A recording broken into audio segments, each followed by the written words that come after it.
Absolute #1 model of BMW Motorrad really worldwide is the big boxer engine powered GS model, which is 40 years old now, and this bike, these two letters, the G and the S, were always written by the innovations, lots of innovations, because of which this bike always was ahead of the whole world motorbikes. The last very big innovation was in 2018, when the engine became bigger, 1250 cubic centimeter, and the shift cam engine, and then we made a review through an adventure model, and now a lot of other things became new and even more innovative, and we are going to check these things through a simple, let's say, or basic GS model.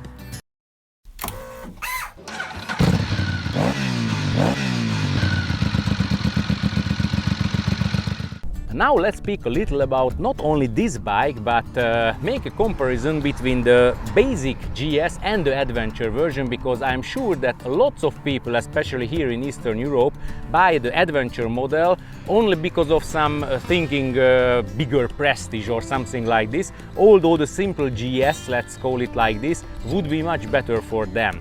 Let's check out the main differences.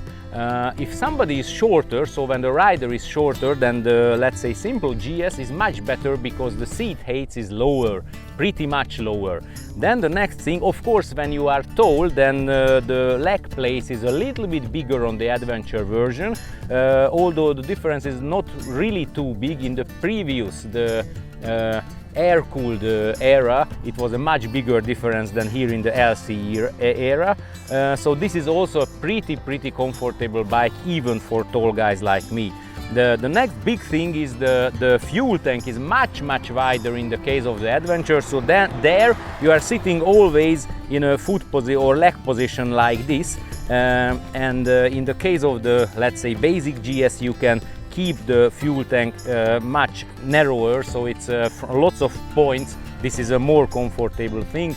And the third big thing is the wind protection, because in the adventure, on the adventure, you find a much bigger windshield and a lot of other plastics.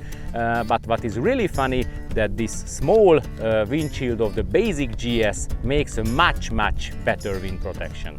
Is so perfect that it is really unbelievable. For example, if I compare it with the adventure version of it, there at higher speeds like this, I cannot really easily phone in my helmet, but here I was riding over 170 or 180 kilometers per hour, and I was clearly able to hear what my phoning partner was speaking. On an adventure, this is simply impossible. Here there is no wind noise at all with this basic windshield of the bike, and for me this is one of the greatest advantage of the simple GS. The lighting system of the 2021 model is a totally new thing. It's also LED as the previous one was, but it knows much more. First of all, when we start the ignition, it is moving the whole lamp, so you can see it and you can hear it. It is saying hello, let's say, and now it already switches to the normal light instead of the daily light, which is forming an X letter on the right side. By the way, this is the normal lighting, and the left side is the high beam, like this, and when I use the high beam or flash it, you can hear that the whole lamp inside is moving, because it is full of servo engines. It's moving the light up and down as you are riding uphill or downhill, or accelerate or decelerate, because it is always trying to reach the highest possible seeable area, and that you do not make blind the traffic coming in front of you as much as possible. But this is still not enough, because this right side is also working as a cornering light. And let's speak about the indicators as well, because they are not only showing the direction which you are going to turn like this, but when you switch them off, they are a position light as well. In the rear section, the normal lights are positioned to the indicators, and the middle one is working only when you use the brake. So when you brake, then the sides and the middle one also lighted up. That's why BMW is really putting a big weight on the safest side. The only thing I do not really like is that when you use the indicator, then the red light is still on and the indicator is in the middle of it. I think this is not the best seeable indicator of the world. And let's check out how this whole lighting system is working in the real life. Now I am riding in the direction of a roundabout, and when I reach it, it's a totally dark roundabout. When I reach it, I'm going to lean the bike down and you can check the picture of the lightning. As I start to lean it down, you can see, although the car disturbed it a little bit, that the light is totally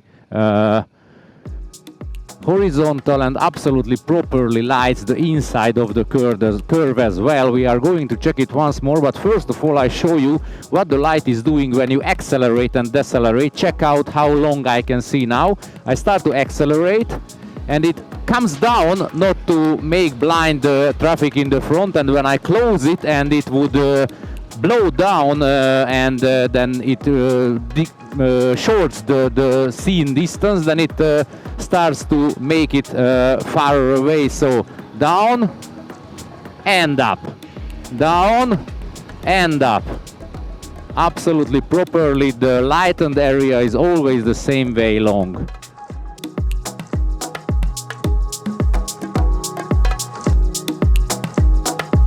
And let's check out the roundabout once more. Maybe this time it's going to be a little bit darker. So now I arrive here and check out the light. Absolutely horizontal and still absolutely horizontal. And maybe you can see pretty well how is it working when I go out from the roundabout and start to make some slalom. So I always change the directions. Just check out how it always goes after the leaning of the bike. Always wants to light the inside area as much as possible. This is the most proper cornering light I have ever seen, to be honest. And there is one more feature of this new lighting system, but when you get home, let's say late night, and you already switch off the whole motorbike and you do not want to make any more noise, and you wait until the light is absolutely off, and it comes into your mind that you still have to push the bike somewhere, you just switch the high beam on and the light is coming back with a silent bike and you can push it to the corner of the garage.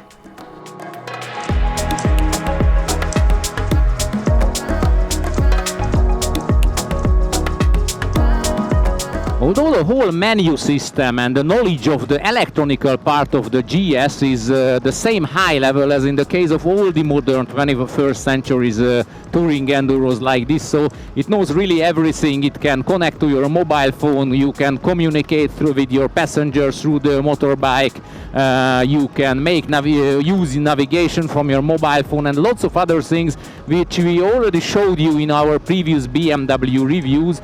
But what is the great thing is that how simply this whole package can be moved and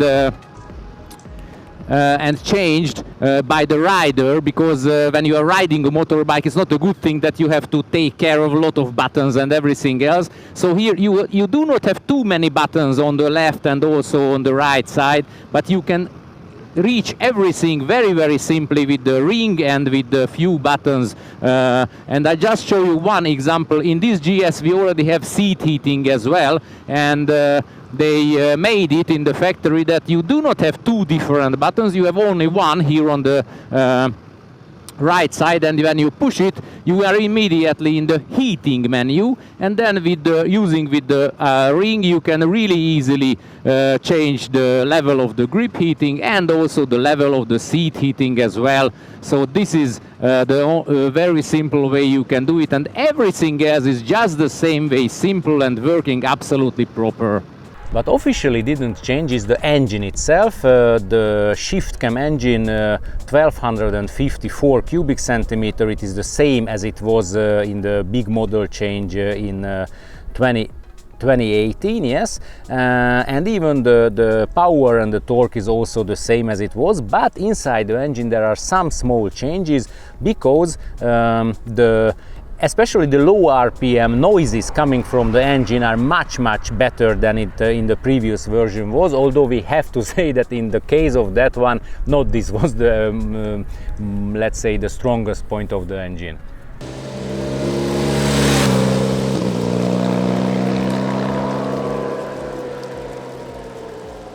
When I started to ride with the bike, I changed the mode of the engine, and I found that beside the road we have a dynamic, which is a good thing, and eco, which is according to my opinion good for nothing. Only this green line is showing how much economical you are riding, but why should we ride then?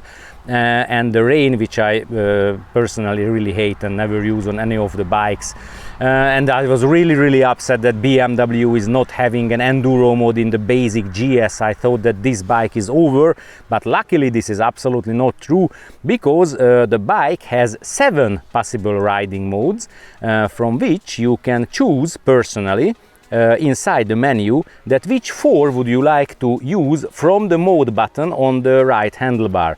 So if I do not want to use the eco and the rain, then I simply switch them off, and then I can switch on, for example, the Enduro and the Enduro Pro mode. And the Enduro Pro mode, just as the Dynamic Pro. The Dynamic Pro, of course, is for paved roads. The Enduro Pro is for unpaved roads. You can make the configuration for yourself, so you can change that how much engine power you want. You can change that what kind of DTC, traction control, you want. So in the Enduro Pro, for example, as you can see, the slip limit is optimized for off-road use and off-road tires together, and the ABS is just the same. So for example, here you can see that this is optimized for off-road tires, and if we change it for enduro mode, then it is immediately writing that it is optimized for off-road use with the road tires. So for example, in my case, now that I'm riding the bike on unpaved road with a normal road tire, I need the enduro mode. This is much better for me than the Enduro Pro. So if I now go out from the menu, then I can choose from road, dynamic, enduro and Enduro Pro, and now I'm going to use the enduro mode.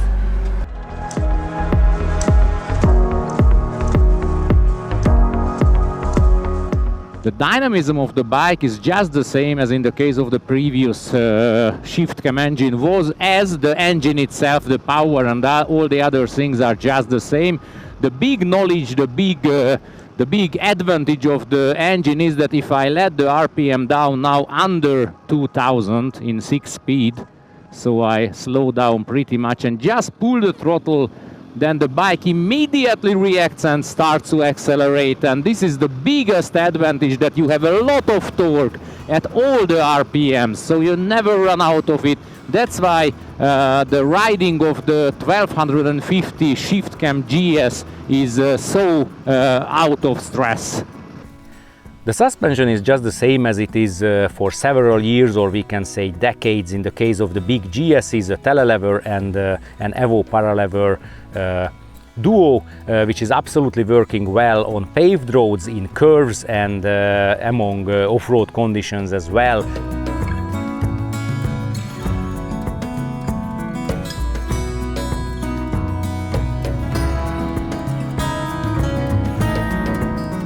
And of course, when we have the dynamic ESA, then it always changes all the parameters of the suspension according to the mode you are riding in and according to the way you are riding.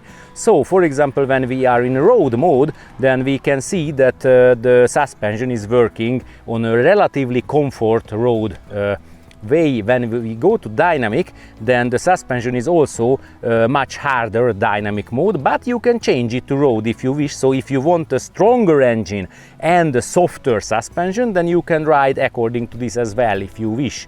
And of course, when you go to enduro mode, then the suspension is also working according to the way which is the best among light off-road conditions. There is one thing what I can feel, and I'm not sure that this is true, because according to the catalogs the suspension didn't really change for this year, but I feel that when I'm using the road mode for the whole motorbike and also for the suspension as well, there it's a little bit softer and a little bit more comfortable. For example, now I slow down and make some slaloming like this, so when you are doing things like this, then you can feel that the rear suspension is a little bit softer. And also on bad roads it feels a little bit more comfortable for me, as I was remembering for it. So the difference between the road and the dynamic is a little bit bigger. Of course, when you are riding a little bit more sporty in road mode, it becomes hard immediately. And even when you are in dynamic mode and you are riding on a bad paved road, then it immediately becomes really, really soft. And for example, in a curve, when you are riding a little bit more sporty, then it is also becoming immediately hard also in road mode when you are on good roads. So it always, the dynamic is always working, which is the best for you while riding. As I already mentioned in the beginning of the review, this is the 40th anniversary year of the big GS. That's why there are 4 really good colors in this year for the bike. This triple black, which is an all black model, is really looking great. Of course, this is an extra fee color. There is a black and white version, which is a basic color and also looking pretty good. Not as good as this one, but pretty good. We have the rally coloring, which is also for money, but looking extremely nice and like a rally bike. And as this is the 40th anniversary, there is the 40th anniversary color, which is the black and the yellow combination. That cannot be all of a sudden that for 40 years BMW is leading with the big GS, with the Boxer GS, the touring enduros market. And the reason of it is very simple. This is a very, very good motorbike, and BMW technicals are always making it better and better from year to year. And now this 2021 year version became even better than the previous one was. The same power and all the other things, the suspension, the electronics and everything is on the top of its class. And that's why this bike is going to stay and lead the market for several years. This is absolutely sure, even if some people like it and even if some don't.